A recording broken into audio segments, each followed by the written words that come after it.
Good evening, friends, and welcome to another Live Reality Games podcast. Tonight is going to be a really special night. I'm super stoked. Thanks to Liza. It's good to see you, Liza. It's been a couple weeks. How are you doing? Yes, I'm doing good. I just took a week off, and then you took a week off. So You know, it's there's been a lot going on lately. The school semester ended, spring break's coming up.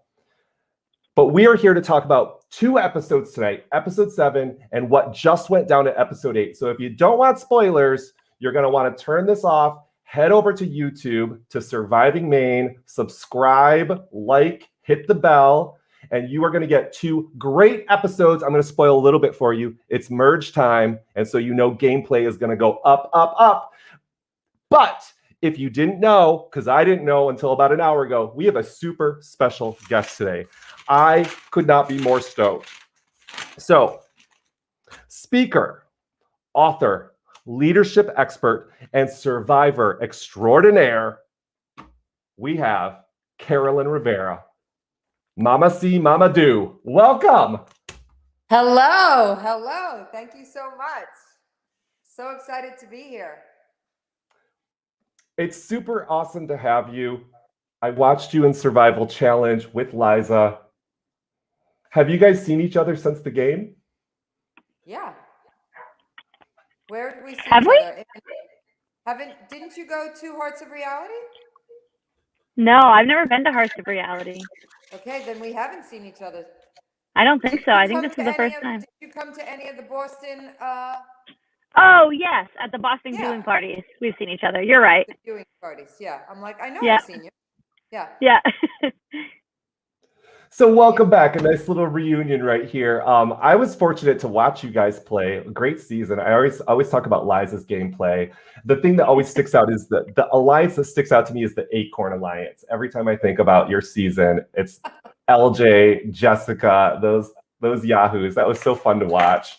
But we're here today not to talk about Survival Challenge. John Batea, you have your days on these episodes too.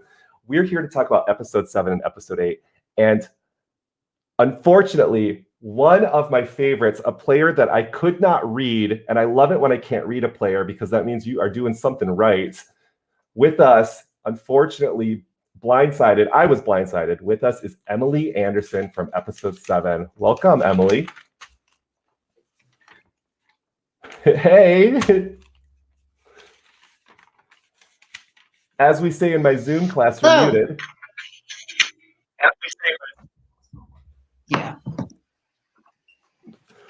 It was We're all great getting- watching you all Is it season. back on?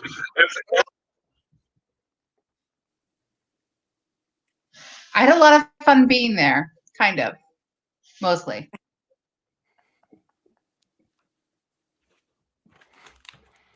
So episode 7's called She's an Idol Queen. We know who we're talking about in this episode. We're talking about Jess, who has found multiple idols in a row. Emily, you're lagging just a little bit. You could try restarting your coming into the link. Sometimes that does help to reset the audio. So the first thing we get in episode 7, Carolyn, when we get into this, is we get to the merge. We started with 2 tribes. We go to 3. I know your experience in the 3 tribe scenario, which is very messy. Then we go right into the merge, and everything has been shifting up from the gameplay. I mean, I'm gonna just jump to episode 8. Who kind of stood out to you in this kind of short episode? It's kind of playing really good. Well, so there's a lot of, the confessionals were everything, right? Because that's where you get to really meet the people. And of course, since I don't know them, I haven't seen all the episodes. I was taking notes feverishly. So I hope I got all their names right. But, well, Brandon has a final 3 with everybody. I mean, right? And clearly the blue tribe, which they're not all wearing blue, so I don't know who, was on the blue tribe beforehand. But clearly they have the numbers and they're taking out the reds one by one, right? Absolutely, yeah. But yeah, I mean, Forrest was hilarious. I'm not gonna lie, because I mean, he reminds me of like Debbie, right? Didn't Debbie have like 17,000, jobs and what she's done on her season? So that just made me laugh, because that brought back kind of that type of character. And so, since I haven't seen him from the get-go, what is his character? Tell me Forrest, about it. he's everything. Right. He's like it says. So tonight, Forrest was a concierge. He was a pastor, Yep. politician. Forrest, not as good of a politician as maybe you hope to be. Right? Or else he'd still be in the game. Come on. A musician. I mean everything. Yes, Dustin thinks they are actually the same person in different Marvel universes.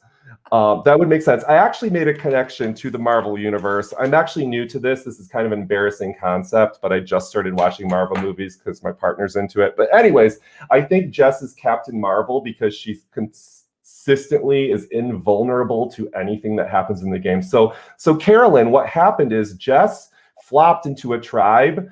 When they went from 2 to 3, she was the sole person from her former tribe. Clearly, Okay. you're on the outs. Clearly, you're the first one to go. Yeah. Absolutely. And so similarly to you, she's able to secure an idol and utilize it correctly. Not one tribal in a row, but they go to the second tribal and she finds another idol hidden at tribal council, saves her ass at the last minute. I mean, it's a beautiful moment. I love that. Yeah, it's kind of like yours at Final 6, where it's like, let's make it happen, people. That was fun. I'm not gonna lie. Oh God, that's like one of the best moments. I have a lot of questions about this.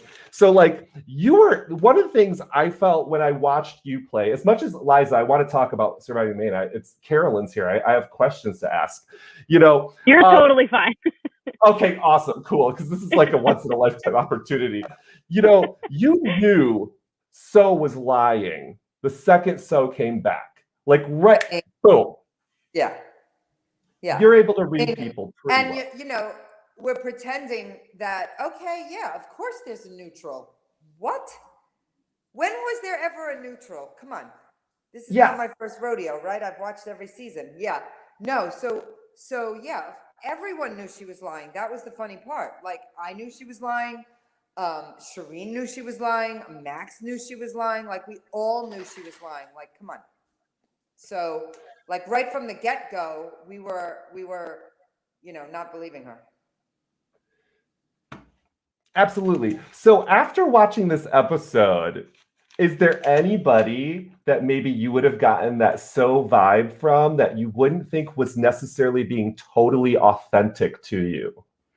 You mean Brandon?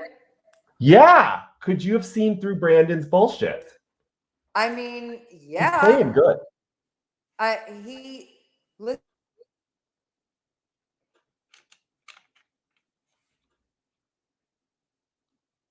Playing hard, right?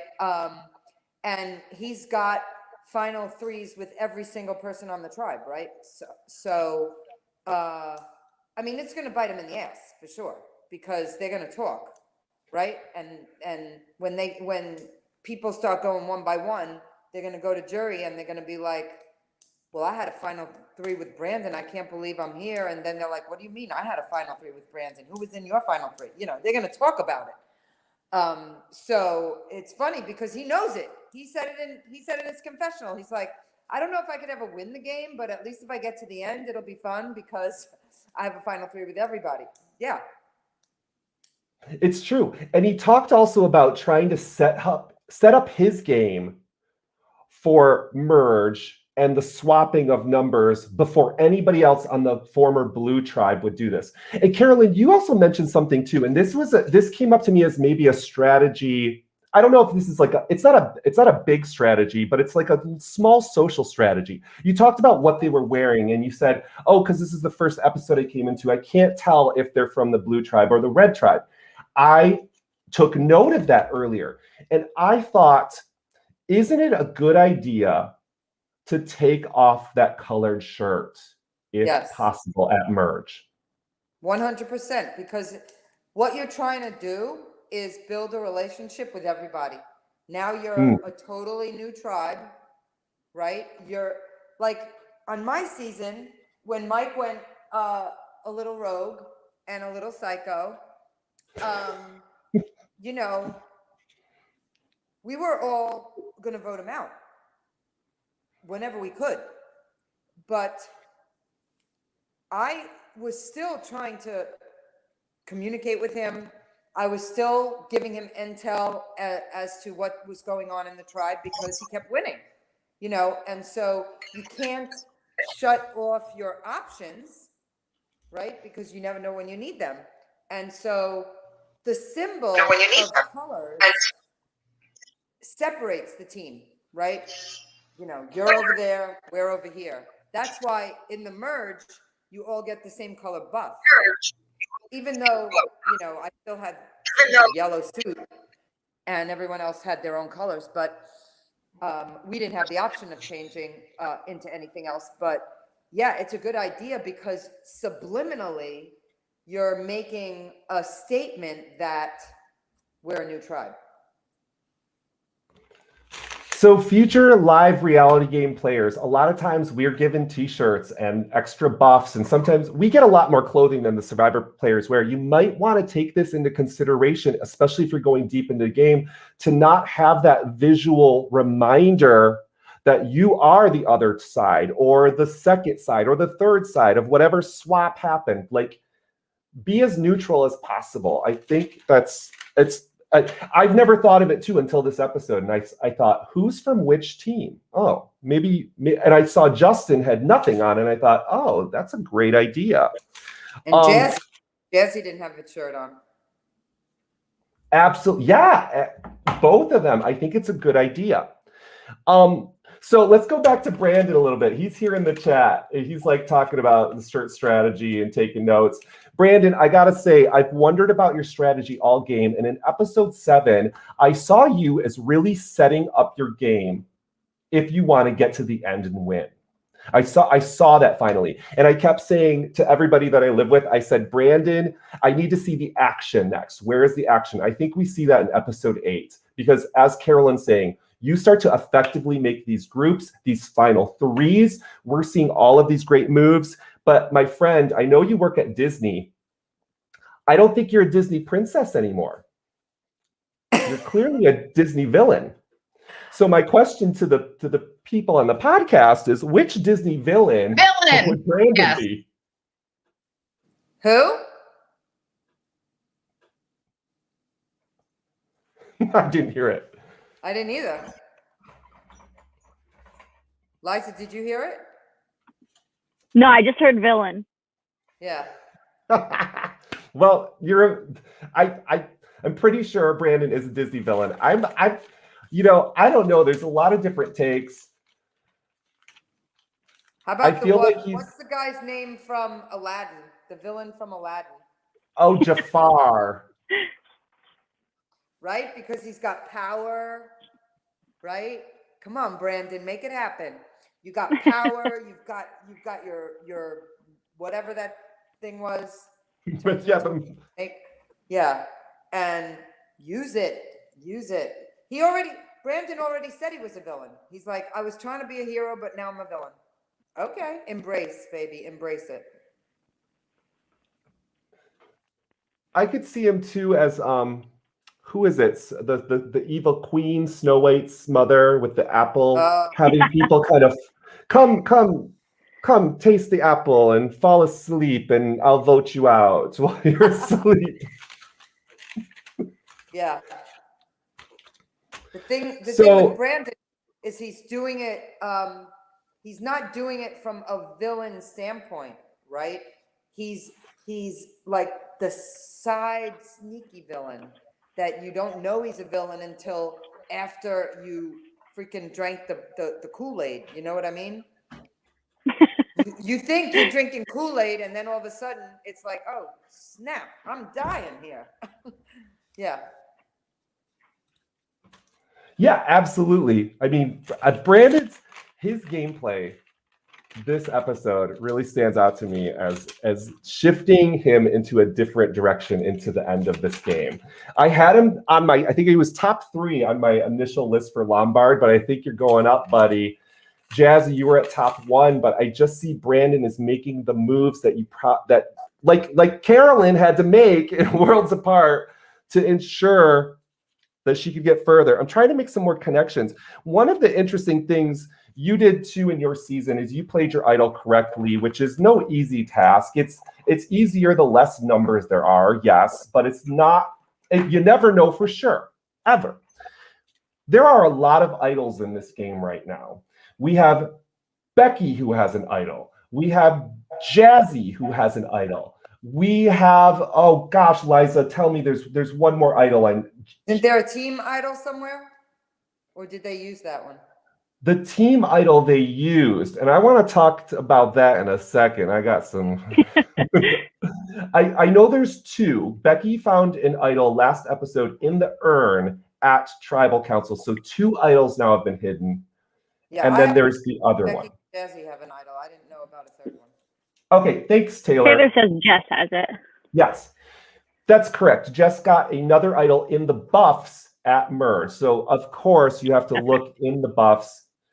There were a few players, Carolyn, that just looked in the top layer of buffs and that were looking for an idol, but didn't actually go all the way to look for the idol. So there's 3 idols in the game. I don't know if you can remember all of these particular characters, but does anybody kind of stand out to you as somebody who might use it to get to the end of the game? Use it the right way.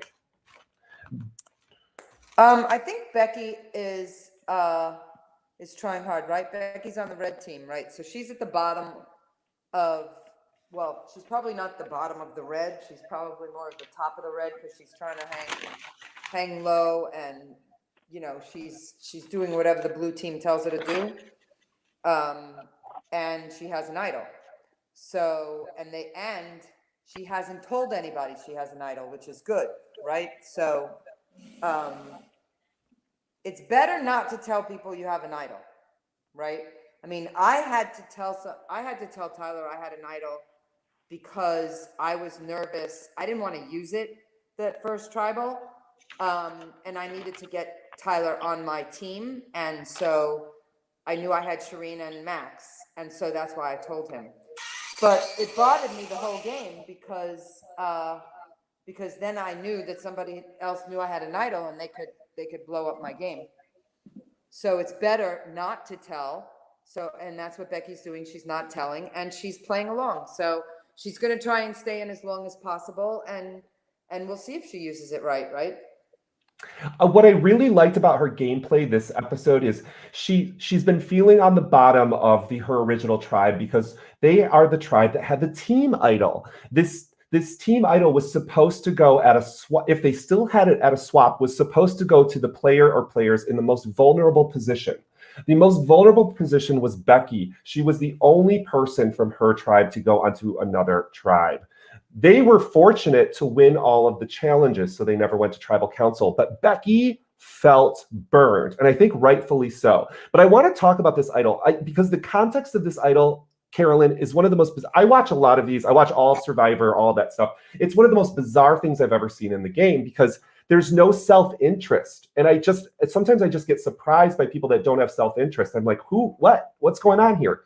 So one of the first players voted out finds the clue in the original episode right at the start of the game, gives the clue to another player.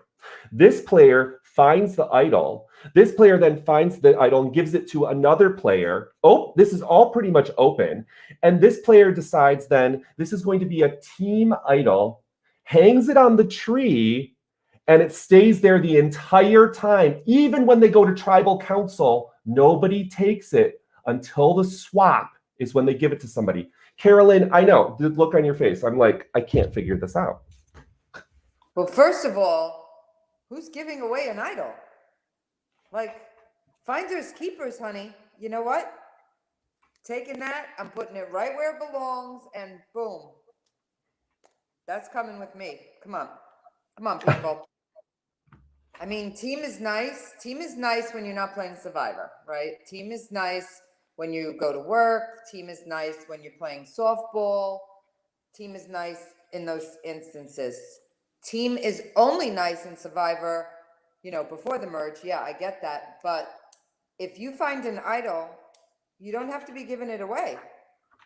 You just put it in your pocket and call it a day and save it. Yeah, for when you need it's a it. game.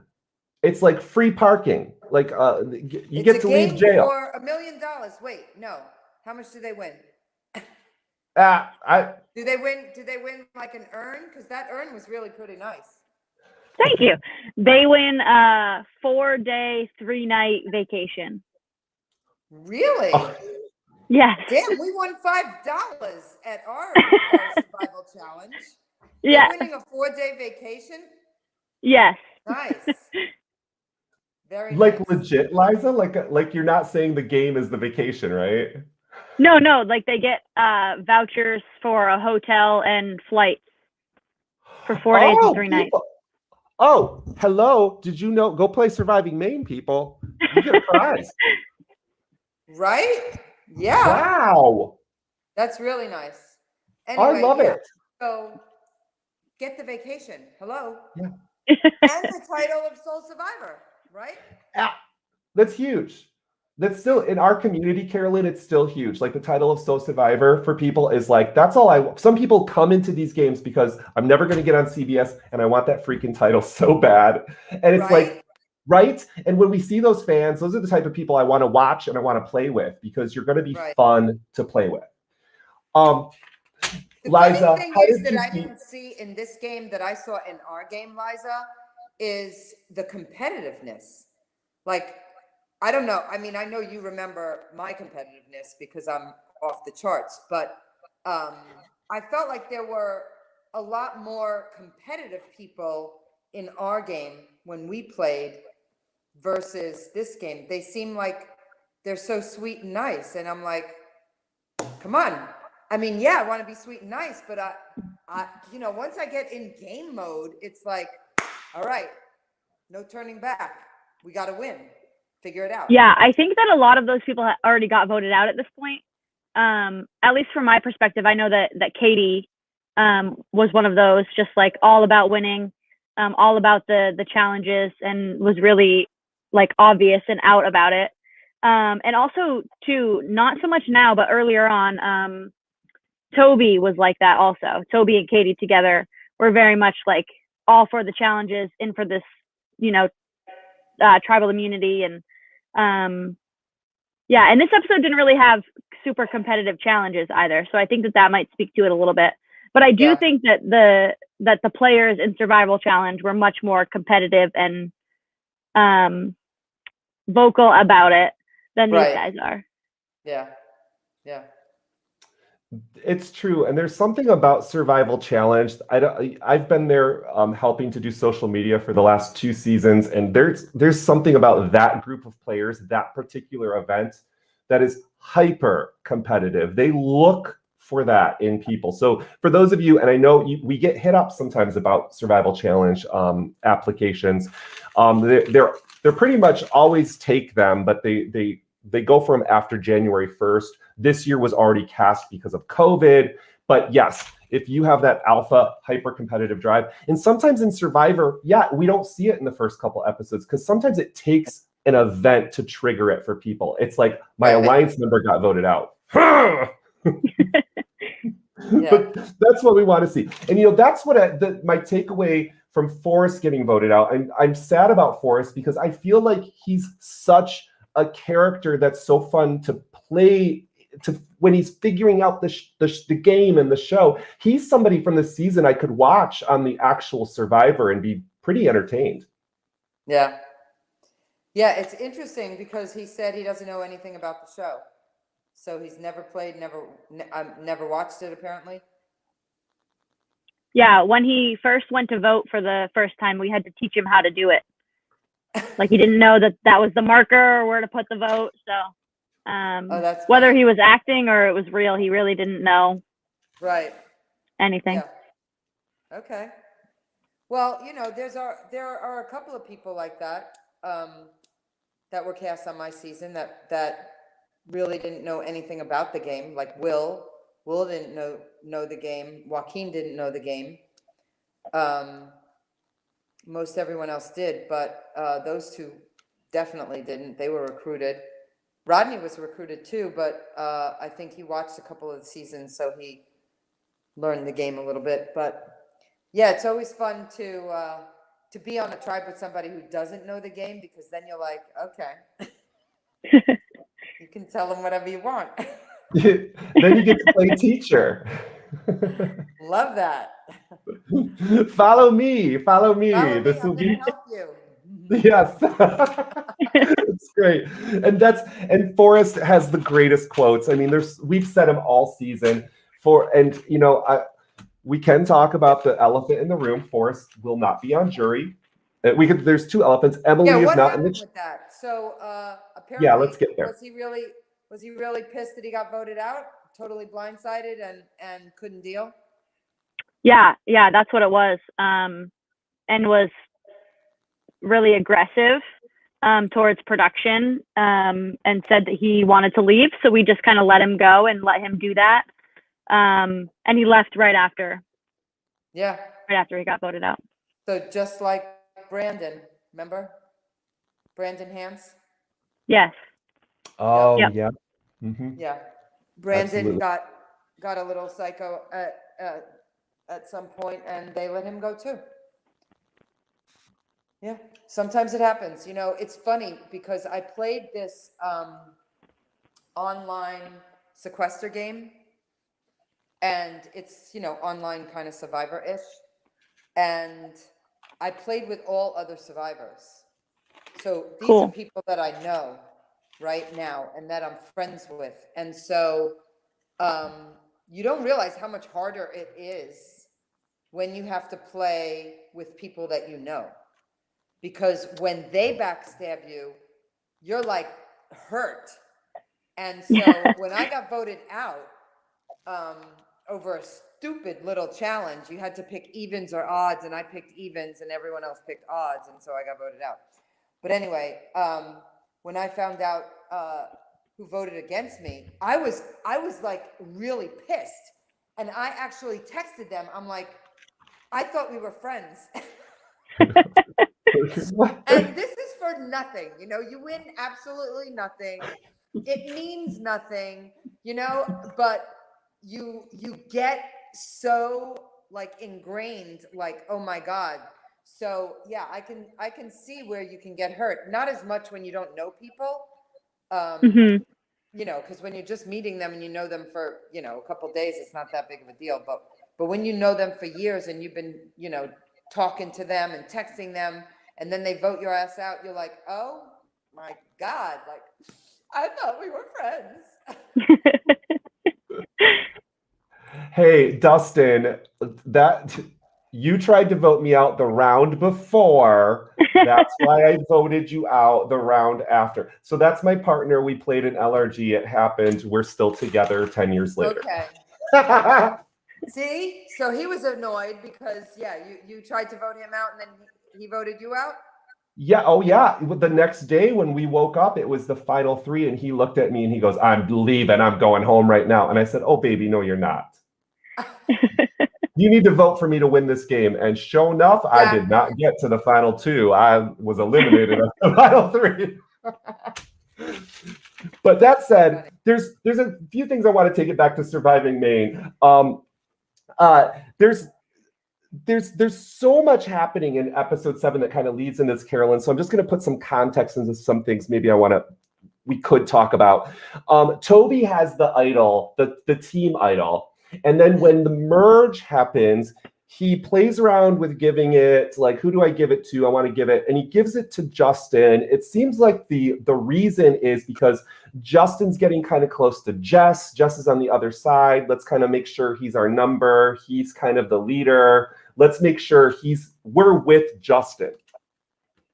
And but so that doesn't make sense to me. Same. Because if he's already making alliances with somebody from the other side, why would you want to give him the idol? Yeah. Wouldn't you want to keep it like, okay, he's going rogue, right? If he's going to the other side, that means he's going rogue. We got to keep our numbers. You don't give the other side the idol. That's like JT giving freaking Russell Hance the idol. This is I did feel this way. The only difference is it's not somebody from a different original tribe. It is somebody from his original tribe, but it still has a little bit of that same feeling. And I wrote down, successful players give idols to save them. They play them on them, or they give them to use like right away. Whereas this idol was kind of used differently. It wasn't like, we have to use this. You're definitely getting the votes. They did throw Justin's name out there. Jazzy specifically said, let's the strategy of let's throw out the fake name. So hopefully the idol gets used on the fake name. Yeah. I mean, admittedly, the old Skitter got totally outplayed by the Lombard tribe. But I still wonder, should they have used that idol, or instead they have one idol, but they actually have two, because Becky has an idol at Tribal Council. Becky was the one most burned by the fact that she was out. She didn't get anything. Becky's the one, she's doing a lot of work to kind of make herself look like she's not on the bottom. But to me, the most logical person, if you're going to give it to anybody at this point, is Becky. She earned it. If you want to do this weird team idol strategy, and in that scenario, if you give it to Becky, guess what? She has two idols at the vote reveal sitting in her pocket. If she wants to make a move, she can actually pull a poverty move at this Tribal Council, or even better, at this Tribal Council at Final 8. If she has two, I bet that's less reason for her to flip. And Red has lost her completely. And I feel like it's Red's own fault that they lost Becky. And Becky voted against Forrest in the episode that we just watched, Carolyn. Yeah, well, that's what happens when people feel like they're at the bottom. You know, if you remember in my season, they were trying to make that play for who's at the bottom, right? One of you is at the bottom, right? Mike was trying to say that at one of the tribals when he was trying to save Shireen. That, you know, I'm going to vote for Tyler and, you know, blah, blah, blah, or whatever. Yeah. Anyway, it's the same concept here. Becky, first of all, if you have an idol and you want to save somebody, you don't have to give it to them. You can just play it for them at the tribal, because then you can see what happens. And if you don't have to play it, then you still have it in your pocket. Once you give it up, it's not like you can say, you know, I want it back. They don't have to give it to you back. You gave it to them, right? So a better strategy would be like, you know, what Parvati did, or play it for somebody else at the Tribal Council and keep it, right? Just in case. So I don't know. That's just my take on it. I think that's a good breakdown of what probably should have happened to put them in a better situation than what they're at now. Because at this point, it's going to be like, I hope I'm not the last one standing. Right. Yeah. Well, Becky hopes she is the last one standing, because then she still has an idol. And if nobody knows she has an idol, the game can change at that point.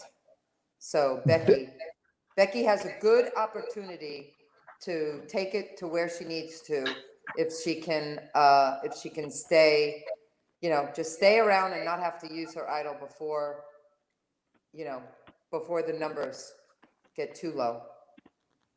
Absolutely. Becky's got a huge chance because she already made her vote obvious enough that so they will know that one extra number flipped their way. They're going to try to figure out who it is. She's going to probably willingly at this point say it because she has the protection of the idol behind her to say, I can at least get one more round. And yeah. And it depends, you know, like when we were doing it in my season on Worlds Apart, you know, we told people we were going to put like a heart on or a smiley face on so that they knew that that was my vote, you know, so that they knew how we were voting, because we wanted to make it clear. What was your symbol on your vote? What did you put? A heart. I love it. I love it. That's great. I've seen those in these live games I've played. I've seen players do that, and I've never done it myself, and I've always wondered, is that what's happening? Are they trying to indicate, my next game, I have an idea. Yeah, so another thing you did, we talked about, is you told Tyler about your idol, and in order to protect yourself and that information to make the move when you had to have it, you had to get rid of Tyler. I feel like a person who might be in a similar situation to that, even though they don't have an idol, is somebody like Cam. Cam's got a lot of, and Brandon maybe, people who have a lot of relationships with other people in the game. I'm wondering who is going to be willing to cut somebody who they brought into their team, and who maybe isn't going to be. I feel like Brandon will definitely be able to cut, because he has finals with everybody, so he's going to have to cut somebody. It seems like Tony is like the GOAT. I don't know Tony. I didn't really see a lot from him. But it seems as though people have said he's not really building strong relationships, and they want to take him to the end. So what's the deal with Tony? Yeah, so Tony has played in at least 2 or 3 other live reality games. Tony has not placed well, to my knowledge, in any of the games. And the one thing I'm going to take away from this is, and I'm happy that you brought this up, Carolyn. Tony, I'm proud of you. This is the best gameplay, and this was you. And Tony, you are the GOAT. This is all true, but sometimes the GOAT can be greatest of all time. Can you be the GOAT of GOATs? Because there's some people that want to take you to the end that I think you could maybe get some votes against. So there's some hope for you, and I think the correct people are taking you. But at the same time, Carolyn, I think a lot of people want Tony at the end. I know. Becca, yeah. Cameron, Tony is final 3. We've got Brandon, Jazzy, Tony, final 3. I think Tony wanted to go with Becca. He was talking to Becca, and was that Cameron? Yeah, Cameron. Yeah. So, yeah, I mean, it's interesting because there's still a lot of gameplay left. So Tony, right now everyone wants to take him to the end. Great. Now's the time for him to start souping up his game a little bit, making some moves and building some relationships, so that when they do take him to the end, surprise, surprise, guess what? In his final speech, he has a lot to say. That would be, being an LRG host here, I would be thrilled, because I like to see people who've kind of tanked it a couple times play again with a new group of people and suddenly learn how to get a little bit deeper. And you have to play based off your personality. I mean, you can't play like Poverty if you're not Poverty. You can't play like Carolyn if you're not Carolyn. You have to figure out, how does my personality, how can I be a cog in this machine? You're right. See that, and get to the end. That people get really, so sometimes people overthink, right? You're going on Survivor, and you build out this whole long, drawn-out strategy. You have no idea how that strategy is going to play out, because you don't know who you're playing with. So, my strategy was, don't get voted out first, right? Build relationships and get to the final 3, and I had some goals along the way, but the point is, I didn't have like this, play-by-play strategy in my mind. I took it one day at a time. I saw how people were playing. I built relationships with the people, and you kind of go day by day. I didn't plan my confessionals ahead of time. It was authentic. And I feel like sometimes people play these games and they're not authentic. And that's when people see right through you. Absolutely. And I think that's one of the things I remember about you when you played the game. I feel like you just could grasp that super easily. I think even I can't remember your placement in Survival Challenge. How deep that it was. And then what did Adam place that season? Do you remember? What was it, 5th? Right before me? Right there, right? Like at the same. Yeah, somewhere higher. Yeah, he was like either 1 or 2 in front of me because Adam wouldn't freaking flip. Yeah, he pissed me off. I'm like, come on, we're both playing Survivor. We both are, and he's like, no, I can't, my people. Yeah. Especially in a game when there's only so many survivors and the rest of us regular folk, and it's like, hello, we need numbers at the end of this game. Yeah, but it was really fun. It is fun. I had like, you went out right before me, right? Yeah, because the tribal before I went out, I flipped. You flipped. Yeah. Yes, and we voted out Austin, and then they had a advantage to get me out the next round. Right. What's her name? The one who won had the advantage. I think Adam had the advantage and gave it to Bethany. Okay. Yep. Yeah. Yep. That's what happened. Yep. But that's okay because we played a great game, and we played a great game together. It was fun. It was a really good season. I think you can watch episodes of it, right? Yeah, they're airing now. Yeah, they're coming out. So the check best that. part about that was the challenges. Those challenges were legit challenges. I was like, that one where we had to do the barrels. Oh my balance gosh! On the barrels and I loved that challenge. It's so hard. It was so hard. No, the funniest was, because I'm old, right? And so, but I'm highly competitive and I'm in pretty good shape. And so then, what's her name gets on, who was it? Lauren? Was it Laura? Laura. Yeah, it was Laura. It was Laura. And she was on my team. And I'm trying to give her pointers. Like, bend down, put your feet here, And she's like, can you just stop talking?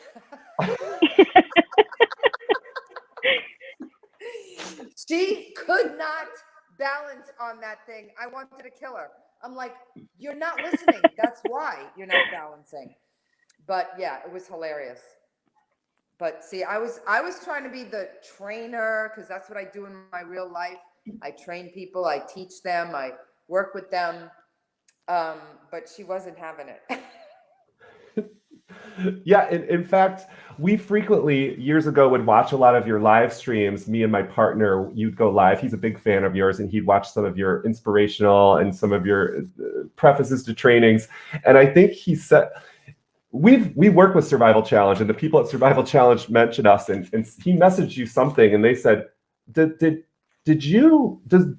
Carolyn say she was playing Survival Challenge to you? Because we got some wind of this, but it was miscommunication. Like he asked something like, have you ever played Survival Challenge? You ended up already being cast in the season. We have no idea about the casting of Survival Challenge. We just ask people that all the time. And somehow it got back to him, and we thought, oh my, I hope we're not in trouble for this. Like, we don't know anything. We're always in the dark here. Was it before I got? Was it before I was on? It was before you were on, but after you had been chosen to be on. It was somewhere in that little middle gray area. So Dustin, if you're watching, yes, I remember when that happened and went down. It was just that, but it was just us, really. So a couple other things. You brought up Tony, and I want to talk about Becca as well, because I see Tony and Becca really being able to potentially work well and go far together. They're considered They're starting to be considered a duo almost to each other. They're talking to each other a lot. Other people are considering them as their alliances. There's reasons to keep both of them around as they're being perceived as non-threats. I feel like this was a missed opportunity for the Red Tribe, as people, as it almost seems so clear that they are going to be the bottom 2 or maybe bottom 3 of that group, to not just reach out to one person on the Blue Tribe, because you need 2, and reaching out to one isn't going to be not as confident, I think. I don't know why they didn't go for both of them. They clearly, Liza, they were talking together. I mean, there were other people walking around and you could see Rebecca and Tony talking to each other. I just feel like it was a missed opportunity. And I feel like the round before, they voted against Tony in the round Emily went home. And I feel like Tony could have been their possible number. So I feel like it was just all bad moves. Well, and the thing is, okay, so what is there? 3 red members left?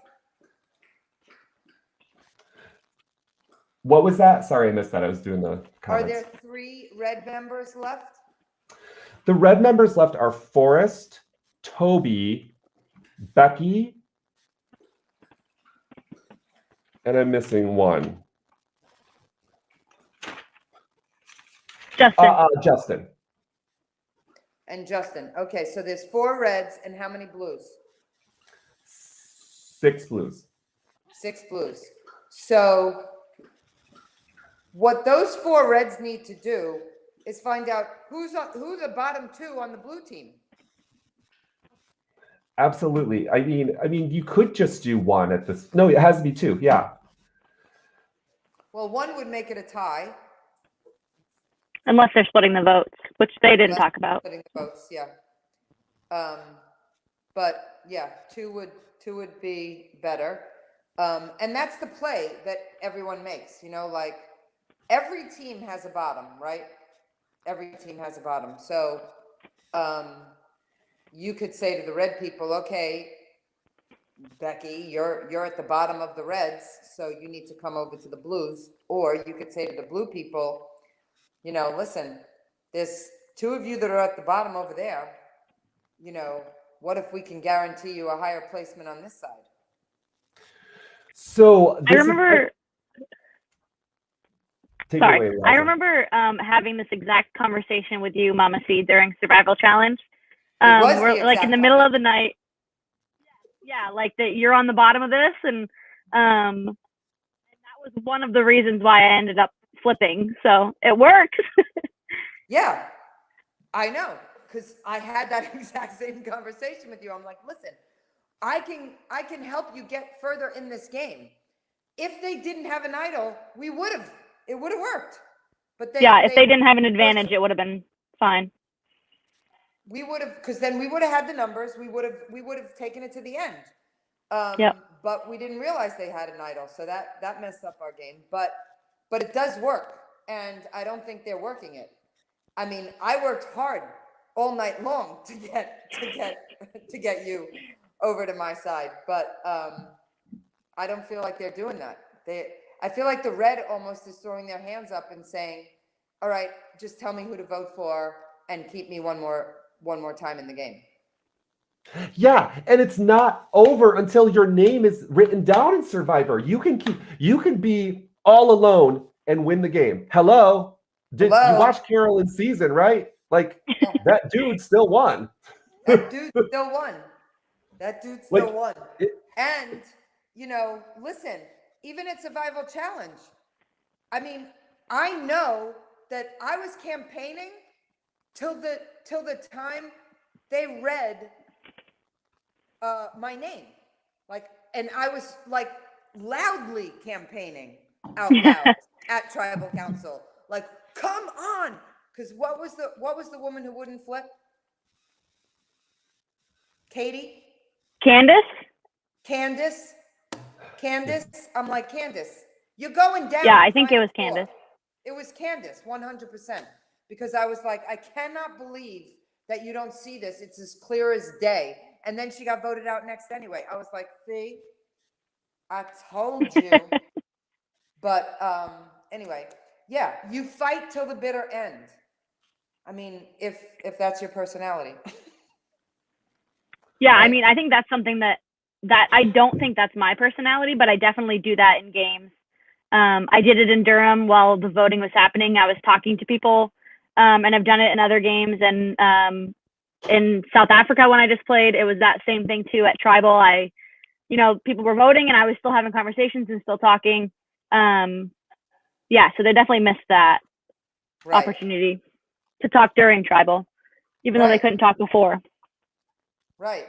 And it's great, like now even in Survivor, you're allowed to talk during Tribal, which on my season, we weren't allowed. That was not allowed. Wait, what? Wait, time out. What? You can talk during? Tribal Council, don't you see them getting up and whispering and talking Oh, to I see what you're everybody saying. Yeah, okay. Yeah, on, that stuff, it's the latter seasons? And at my season, I remember I said one thing at Tribal Council, and Jeff Probst told me to shut the hell up.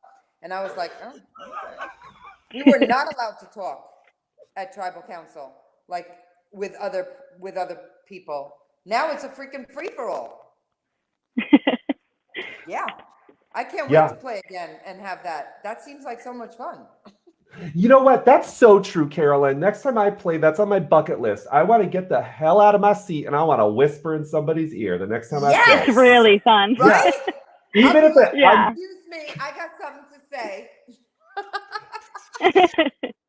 That sounds like fun. And Justin, to his defense, they did not have time to talk. I have been at these LRGs too. If you watch Survivor British Columbia season 5, Final 6 was the same, was this scenario, and I didn't know. I was the first one to vote because I sat at the left and I didn't have time to make googly eyes at people, and googly eyes is what it took to get through.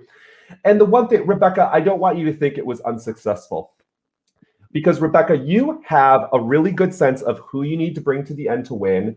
Even if Forrest did get eliminated, it's not the end of the game. Liza, do they know if it's a final 3 or final 2 by this point in the game? No. Okay. So that's tricky. Like Carolyn, when you played Survivor, were you guys aware that it was a final 3 or final 2? No. Okay. They don't tell you. Okay, I like that the game keeps it still, like seasons and LRGs aren't telling the players. It keeps people kind of on your toes towards the end of the game.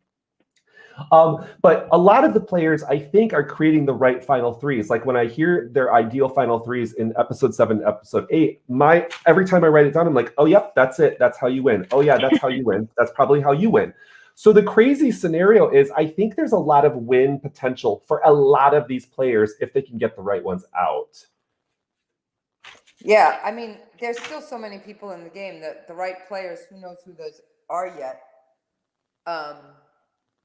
But it seems like Brandon and Tony seem to be in a lot of final 3s. Absolutely. And like you said, is that going to bite? I think that's going to bite Brandon more than that's going to bite Tony. Tony can be in as many final 3s as he wants. Maybe. Maybe. You don't know that yet because you don't know what Tony's going to do. There's still 10 players left in the game. That's true. And if Tony begins to, build a strategy to win the game, he's in it right now. Every single player that's still in the game has the option to win right now. There's still a lot of gameplay left. Absolutely. A couple other things I want to talk about. We haven't really touched on the challenges. I thought both challenges were really great merge challenges. I love seeing the endurance. Last episode was the hold a big plate and you have the balls. You add 2 balls, you add 3 balls, and it's who can keep it up the longest. Cameron won that challenge, and right afterwards, Cameron said I should not have won that challenge. That was a terrible, terrible thing, but I've always wanted to be on Survivor, and I've always wanted to win. Why is it a terrible thing to win that challenge? He thinks he's going to be perceived too much. He's already perceived as kind of a leader, and I think he's concerned about the optics of that win. Whereas a player like me or you, I think is going to be more like, give me that win. I'm going to use that time to make moves. and not regret it as much.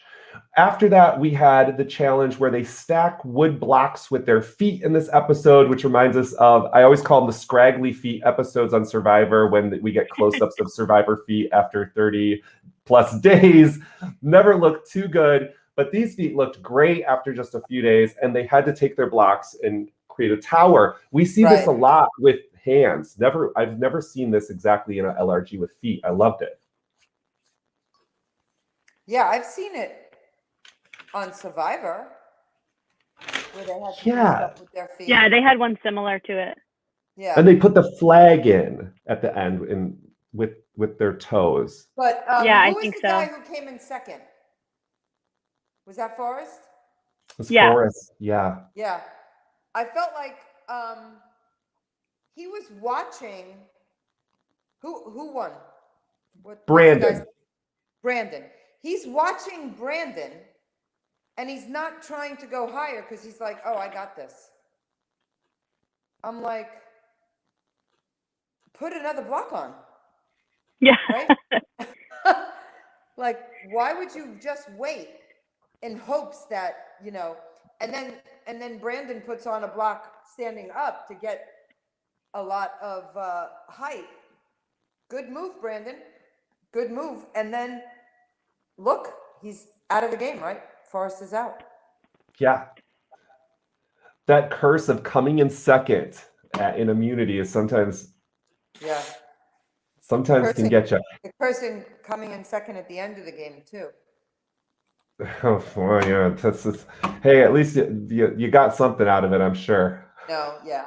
I mean, it's not really it's not really a curse. It just would have made me feel better to get a little bit more votes, but you can't take it away from Mike. Mike won 5 immunity challenges to stay in the game. We would have voted his ass out in a heartbeat. And there's only 6 players in the history of Survivor that have won 5 immunity challenges. So, I mean, you can't take away what Mike did in my season. So, and plus, absolutely. I don't actually talk to. I know he gets a lot of hate in forums. I've seen it before for whatever. I love this season. I think it's full of. Watching him puke from a scorpion in episode 1 all the way to that's one of my favorites. I'm like, you are not even hungry yet, A, and B, that thing is not even going to give you 1 iota of protein, right? What were you thinking on day 1? Like, seriously, you're not even hungry on day 1. Yeah. This is true, guys. Even if you play LRGs like Surviving Maine, where you're not eating food, you're really not too hungry on the first day, especially if you kind of like down the food. But it hits like usually that next day or that third day, people even in LRGs get really, really cranky. Yeah, Max was so cranky. He was so hungry. Well, plus we didn't have fire for 4 days, so we couldn't cook the rice. So he was more than hungry. Yeah. So Carolyn, besides Brandon, who out of episode 8, anybody else stand out to you as got some win-win potential, or you just want them to win? Fan? I kind of like Becky. Yeah. I like Becky because she seems a little scrappy. You know, she's pissed off because they voted out her number 1, I guess, in episode 7, right? Emily was her number 1. Yep. And she's like, okay, I can't trust none of you, but that's okay because I got my own little idol and I'm not going to tell you about it. And I'm going to pretend I'm voting with you, and I'm going to stab your ass in the back when I have to. I like that. So I think Becky has some room to take herself further. So ironically, you've picked my MVPs for the episode, or maybe not. Maybe it's just obvious with the edit. Brandon, you get it for episode 7. I wasn't going to give it to you really until I could see how it plays out in this episode, but you've clearly set yourself up. Episode 7 really was what you needed to get to this point. And then for this episode, it's clearly Becky. I know she was not necessarily in all of the conversations, but you're right. She's scrappy and she made the right decision. I mean, we'll see. Anything can happen next round, but I truly believe, yeah, it's hard to tell, but seriously, Becky, if you can start flip-flopping, maybe do a little chaos cast with an idol, that could be really interesting. Oh, it sounds like Becky has met you a few times at some Boston Survivor events. Oh, that's so cool. Nice. Oh, that's fantastic. See, those are my peeps, and I didn't even know that. Yeah, this is Rebecca. Rebecca used to go to Survival. She was at Survival Challenge when you played. She was taking pictures. This is very true. Rebecca used to host an LRG called Pirate Survival Booty Camp, and yeah, don't leave sleeping bags that survivors have been in. Don't make sure you wash those, people. That's not going to be good. What? Throw it away. Yeah, bad things happen with sleeping bags, huh? Well, friends, this has been an absolute blast. Liza blindsided me, everybody at home, with a special guest today. I was super stoked. This is kind of a little Survivor fan dream come true. So, Carolyn, thanks so much for coming on to our show. We really appreciate it. Yeah, thanks so much. You're welcome. Anything for Liza. She my girl. She flipped and saved me. Love her. And you can find Carolyn Rivera's book, Ignite Your Will to Win. You can order copies of that if you go online. Is there anything else that's been going on in your life, Carolyn, that you'd like to share with our listeners? Well, I live in Florida, so Florida's open, and you know, COVID is hopefully not taking too much away from any one of your families out there. But yeah, I mean, just stay safe and do what you got to do to be healthy, stay fit, stay happy, and make every day count. That's a beautiful way to end it. That's lesson for life, and also lessons to play Survivor well. If you re-listen to it, add that metaphor into it. Guys, it's been wonderful. We'll see you again next week.